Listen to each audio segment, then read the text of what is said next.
Welcome to DPC Pediatrician. We're Dr. Phil Boucher and Dr. Marina Capella, two DPC pediatricians who are on a mission to share our love of direct primary care with you. Welcome everyone to another episode of DPC Pediatricians. Phil and I today are excited to talk a little bit about just some advice for newbies. We recently had a wonderful direct pediatric care virtual summit, our first ever. We were so excited to help create it and to help curate the speakers. And we were delighted with the turnout. A lot of you turned out and listened to our lineup of great speakers. We were amazed at how many people actually attended live. A lot of virtual conferences, people register and then sometimes they say, oh, I'll just watch it later, and they don't show up live. We had, I think, 130 participants consistently on day one or every more? day, over 100 for sure. Yep. Yeah. So it was amazing. And it was, I think, just that community and being able to hear everyone interacting or watch everyone interacting on the chat and receive great questions. That was just such an awesome experience for us. And we're glad that everyone that attended hopefully benefited from that. So today we're talking to those of you who maybe attended the summit or have discovered DPC through another means and are thinking, okay, I think this is for me. I'm ready to start. But what do I do? Like, where do I actually start, right? Like, what are the first steps? So Phil, what would you say are some of those very first steps that someone should take if they've made the decision to go ahead and jump into the world of DPC? I think it's tricky because you have come to the conclusion that you're going to do it. And then it's like, I want to learn how to get into the pool without just like jumping in and burning all the bridges and those sorts of things. And so, I mean, we've helped enough people just over our years in DPC to know kind of what the order of operations should be. And we were talking, we talked about this quite a bit because a lot of people are like, yeah, I want to do it. I have nowhere to start. Do I pick my name? Do I pick my hours? What EMR? I'm like, whoa. Let's slow things down just a little bit. And let's take things from a stepwise progression. And I think the first thing that you need to do is like envision what you want it to look like. Because if you don't have a clear path of this is what in 2 years I want to be doing and what my schedule looks like and who I'm able to help and all of those sorts of things, if at least you don't have the big picture, then it often just feels like, well, I just want to jump in and then I'll figure it all out and let myself be morphed into that. I think if you can take, and it's hard because you want to jump in and you want to start like signing up for the things and getting your LLC started. But I think if you do step back and say, 2 years from now, things are going swimmingly. What does that actually look like? And what's my aim here? And if it's just to get away from the corporate job, if it's just to get away from seeing 5 patients per hour, that's one thing, like those things will come. But I think it really helps if you have at least a murky vision of what you're hoping for. Mm-hmm. Absolutely. I 100% agree. In fact, I was just looking at the startup guide, which you can find on dpcpediatrician.com. And those first steps, I wrote this over a year ago. First, learn about DPC, get inspiration from others. You've already done that if you attended the virtual summit, if you're listening to this podcast, if you're exploring those DPC groups online. Second, if needed, save up for your DPC. So if you are in a financial position where you don't have $20,000 for startup lying around, then you're going to have to think about that financial runway. Like, how are you going to get yourself to that position, right? And then the third and fourth are, first of all, develop a mindset for success. You have to start out believing that you can do this, believing that you can develop the skills and grow your knowledge that you need in order to do this. Because if you start out already doubting yourself, of course, all of us are going to have some doubts. But if you are severely doubting yourself, then you're not really setting yourself up for success. And then the fourth one was really exactly what Phil just said, refine your vision and build your brand, because you can't build a ladder or you can't build a staircase to something if you don't know where that staircase is going. Right. So you have to really say, okay, do I want a home visit model of care? Do I want to focus on newborns and lactation? Do I want to focus on behavioral and mental health? Do I want to have a general DPC, but somehow differentiate myself because of the concierge level of care that I provide, right? Right. Or my unique personality. Do I want to take an integrative, functional, or lifestyle medicine approach to care? So because that's going to guide all of your decisions. It's going to help you decide what you want to name your practice. It's going to help you decide where your location is going to be and how big of a location you need. It's going to help you decide all of these other things that basically are down the list. But if you don't have a clear vision of what you really want, it's hard to make some of those decisions. Right. I think that those are the big pictures. And it's often good as you're defining that to like get a good broad sense of what are the options available. Because when I went into it, it was full spectrum primary care, and I hadn't considered kind of any of those other avenues. And I'm glad that things turned out the way they did, but I didn't consider, well, what if I just did a home care, or what if I did a virtual, or what if I did ADHD only, or those sorts of things. And I think there's a lot of different ways that you can distinguish yourself. And a lot of it comes down to, who do I want to care for? How do I want to care for them? When and where do I want to care for them? Which is all conveniently and amazingly with DPC, very personalizable. Like, I'm the primary breadwinner. I want to do this as a side project gig. I want to homeschool my kids. I want to do this or that or the other things. There's a lot of different ways that you can make it work for the context of your life and your values and your goals. But if you just jump head first in without taking those things into consideration, it might turn out great, but it might turn out like, okay, I didn't really plan for, and I have to kind of pivot now. So getting those things lined up in the mindset and all that makes a huge difference. And then I think like, actually, okay, I did the mindset work. I've got the vision. What's the check boxes in numerical order? Because I love a good checkbox. I think for me, the one that I always, when people are like, hey, I want to start my DPC, what do I do? I'm like, well, what does your contract say?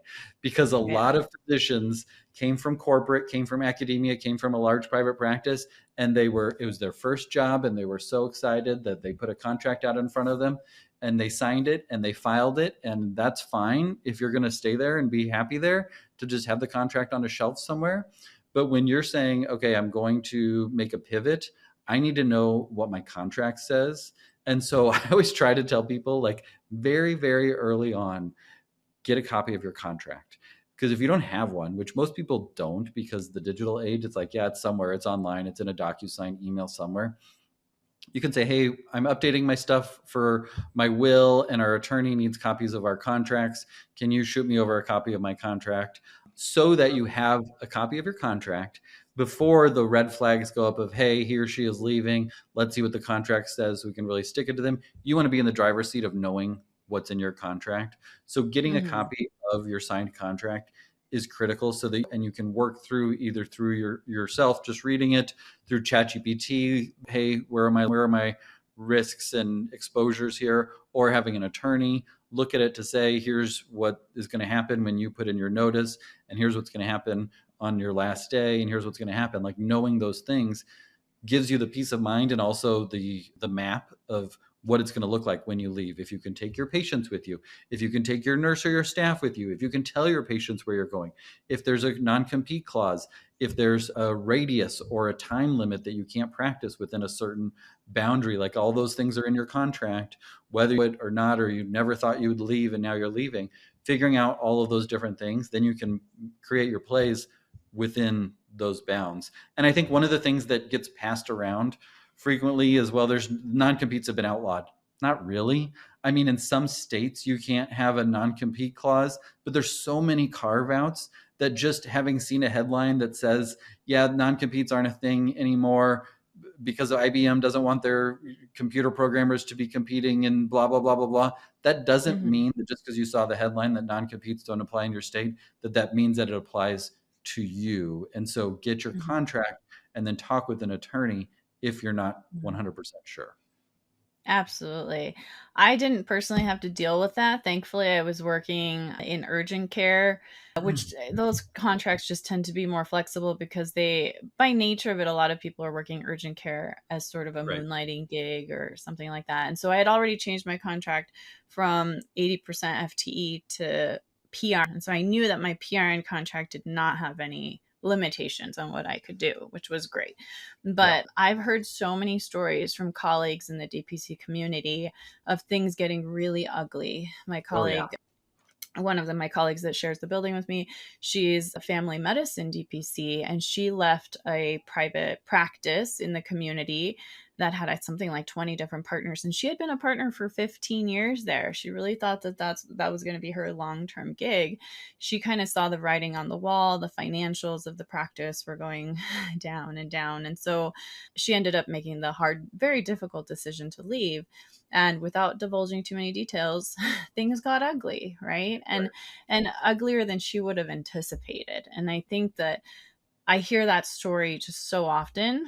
So if you have a contract with a practice and you're going to be leaving, you should assume that it's probably 90% likely that things are going to get somewhat ugly. Now, that I hate being a pessimist. I don't like being a pessimist, but you should protect yourself. Just like Phil said, read the details, hire a lawyer to review it with you, think about all the possibilities, and be in that driver's seat, like you just said, because you don't want to assume, oh, but they're my friends and they're my colleagues and we've had a great relationship for 20 years and they would never do something to hurt me. Well, you'd be surprised, right? I like to believe the best in humanity, but I've just heard too many stories that are the opposite of that. And I think that's the thing, is you quickly realize, which is okay because you have thick skin and you realize that this is better for me and for my family and for my patients to move on. But not everyone's going to be happy that you're leaving, because it's going to make more work for them. It's going to make less money for them. It's going to make more difficulties for them no matter what when you leave. And so like, I mean, my former partners, I would, if one of them was going out of the country for a vacation, hey, can I give my mom your phone number in case something happens with my kid? Of course. We see him at the pool, all those sorts of things. Really good relationship, really close bonds. Two said goodbye to me on my last day. That was it. So they will not be super excited. I would not expect cakes and parties when you're leaving. Maybe you will have that experience. I've talked with one pediatrician over the past 4 years that had they were super excited for them, and there was time, and it was just worked out perfectly. And in part, it worked out perfectly because they already had another pediatrician that was coming in that they could just fill right into that slot. And it's like, yeah, go for it, go. By and large, it will not be the most pleasant experience leaving a partnership in particular. If you're leaving a corporate job, like if you're employed by a children's hospital or something like that, they're just going to scratch the name off the door and put a new name on the door. And you'll realize how replaceable you always were in those circumstances. And that will suck, but you'll move on from that really quickly as well. But I think making sure that how things could go by knowing what's in your contract will dictate a lot of those things. And it will also protect you, because one of your partners or something like that may see, well, you can't leave, or you can't take your patients with you, or you can't do this or that or the other thing, or how dare you? And you can say, well, this is the contract, guys. Like, we all signed this. Your name is right here too, bub. This is what we all agreed to. And I know that hurts your feelings or makes your day, week, month, year worse that I'm leaving. But this is what we all signed up for when we wrote the contract that you gave me. Yeah, I was just in California recently talking to an ex-colleague in San Diego, and she left the community health center where we had worked together, and then she joined this really small private practice. And she joined that small private practice because she thought she saw potential in herself maybe becoming a partner or even taking over ownership of the practice, since the owner was aging and getting close to retirement.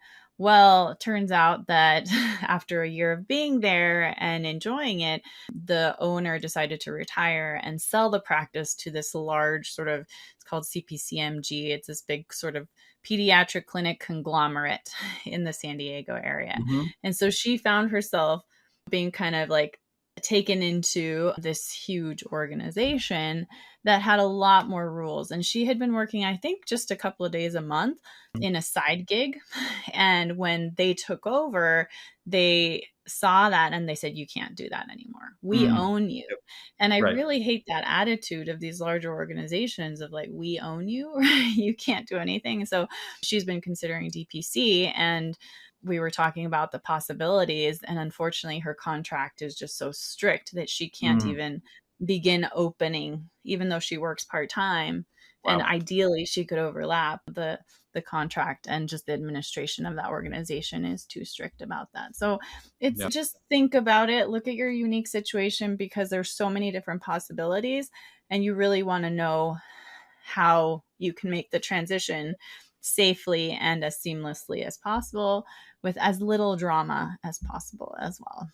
For sure. And the nice thing is, like, you got that end date, and the drama will end because they got to move on and they got to start seeing patients too after you. And so it is hard. Like, that was a really hard period when I was leaving, but it ended and we all moved on. And yeah, I was going to say something about Christmas cards, but we don't still send them all Christmas cards. So, but that's okay. Okay. So after you look at your contract, Phil, what would you say is the next step? I mean, the next step is I like to just think about like, okay, I'm going to open this practice and start getting paid. So I like have to do the legal mumbo jumbo of getting paid. And so the next step then, in my perspective, at least, is to open an LLC. And this is something that you can do on your own. This is something you can work with an attorney too.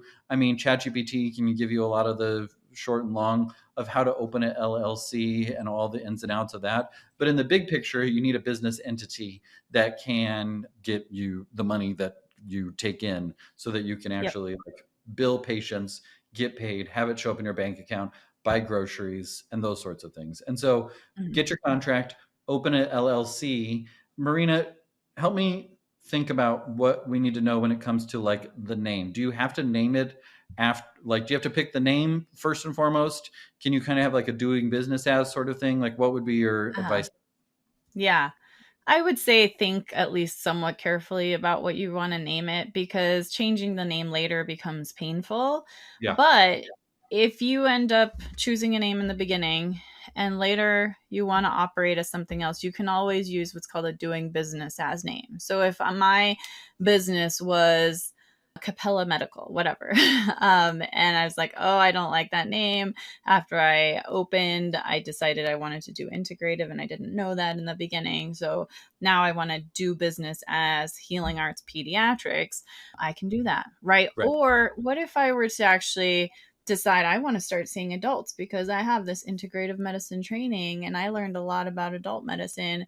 And now, instead of just having a name that's Healing Arts Pediatrics and people think I only see kids, I can change to doing business as Healing Arts Medicine or something. So you can always use the doing business as option, but you also have to, in different accounts, you're going to have to let your state know, or let your financial institution know. They usually have a place where they ask the name of the business and then they ask for alternate names you're doing business as. So you can do that. Another thing would be to figure out if you can operate as an LLC in your state, or if you have to operate as a P or a professional LLC in your state. States like California are more stringent. And so in California, if you are a physician, you have to have a PLLC. You cannot have a regular LLC if you're going to be practicing medicine, right? And maybe the fees are a little different under that category as well. So just make sure that you investigate the rules of your particular state before you register the LLC. There are also a lot of companies out there on the internet that are happy to take your money and say, hey, we'll register your business for you for the low fee of $500. And if you actually like do a little bit of digging and you just go directly to your state website and business registration on your state's website, it's like $50.